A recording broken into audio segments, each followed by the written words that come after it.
Hello everyone, and today we're taking a closer look at a career trajectory that often gets simplified far too easily, because when people talk about Gökberk Demirci, they tend to reduce him to a single breakthrough moment, ignoring the layered progression that actually shaped his position in Turkish television.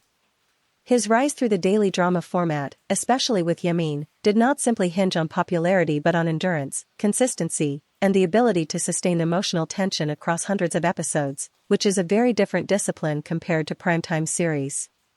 What makes his collaboration with Özge Yagay particularly interesting is that it occurred within a format often dismissed by critics, yet it generated one of the most discussed on-screen dynamics in its category. Their chemistry became a focal point not because it followed conventional romantic tropes, but because it developed gradually under narrative constraints that required subtlety rather than dramatic escalation. In interviews and audience discussions, it becomes clear that viewers were not just reacting to scripted romance, but to micro-expressions, pauses, and restrained performances that felt unusually authentic for a daily production.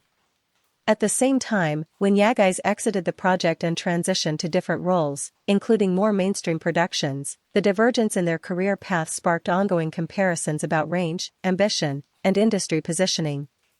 Some viewers interpreted Demirci's continued association with similar formats as a limitation, while others argued it demonstrated strategic consistency in a highly competitive environment where stability itself is a rare achievement. The conversation around them today is less about a single project and more about how two actors starting from the same narrative space can evolve in entirely different directions while still being linked in public perception. So the real question is not who succeeded more, but how differently success can be defined in an industry that constantly reshapes its own standards. What do you think matters more in the long run, reinvention or consistency?